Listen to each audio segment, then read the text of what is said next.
श्री स्वामी समर्थ. नमस्कार. बरेचसेच लोक माझ्याकडे कुंडली बघण्यासाठी येत असतात, कुंडली दाखवण्यासाठी येत असतात.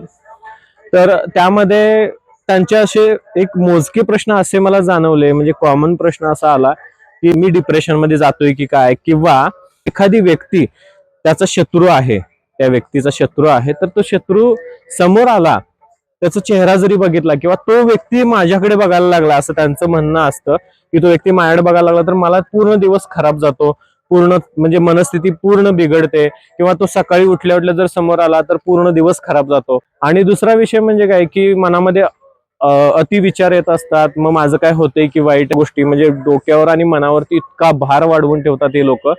त्यामुळे काय होतं की ह्या गोष्टीमध्ये आपलं मन आपण कशा पद्धतीने हँडल करतो किंवा त्याच्यावरती कंट्रोल कसा असतो आपला, हे बघणं गरजेचं आहे. पहिली गोष्ट, आपल्याला मेडिटेशनची खूप गरज आहे. आणि त्याचबरोबर एक गोष्ट करा, उदाहरण म्हणून सांगतो, एखादा आपला मोबाईल आहे, आपल्या मोबाईलमध्ये एखादे नकोय ते फोटो गॅलरीमध्ये भरलेत, नकोय तो मेसेज भरलेत, नकोय त्या गोष्टी त्याच्यामध्ये आपल्याला उगीच असं साचून राहिलेले आहेत. मग ह्याला आपण काय समजतो की कचरा, मोबाईलमध्ये कचरा झालेला आहे, मेमरी उगाच खात असतं ते. तर त्यामुळे काय होतं की मोबाईल हँग होणं किंवा मेमरी फुल होणं अशा प्रकार होत असतात. तर ते आपण काय करतो की ते डिलीटच करून टाकतो. म्हणजे ज्या ज्या गोष्टी अशा मोबाईलमध्ये नको असणाऱ्या गोष्टी आपण डिलीट करतो आणि ज्या आपल्याला हव्या आहेत त्याच ठेवतो, जेणेकरून मोबाईल पण व्यवस्थित चालावा यासाठी. मग आपण मनाचा आणि मेंदूचा असा का नाही विचार करू शकत? मनामध्ये आपल्याला वाईट विचार खूप येत असतात, किंवा एखादे व्यक्ती जे शत्रू असतील किंवा आपल्याला माघारी नावं ठेवत असतील किंवा काही XYZ बोलत असतील, त्याच्यामुळे आपली मानसिकता जर बिघडत असेल आणि आपलं जर डोकं दुखत असेल किंवा मानसिकता पूर्णपणे खालावली जात असेल, तर आपण एक काम करा, छोटासा उपाय करायचा आहे आपण, की तिन्ही सांजेच्या वेळेला 5 मिनिटं 10 मिनिटं शांतपणे मांडी घालून डोळे बंद करून बसा आणि फक्त एकच विचार करायचा. काय विचार करायचा की ज्या गोष्टींमुळे तुम्हाला त्रास होतो त्या गोष्टी समोर आणायच्या, किंवा 5 असतील 10 असतील काय असतील.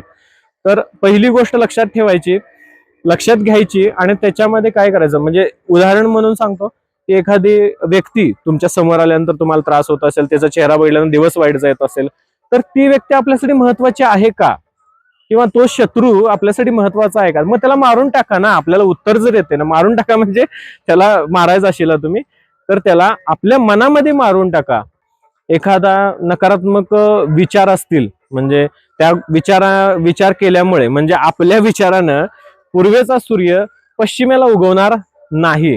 त्यामुळे आपण एवढे पण विचार नाही करायचे की आपल्याला आपली परिस्थिती, आपली तब्येत आपली खराब होईल, एवढे पण विचार करायचे नाही.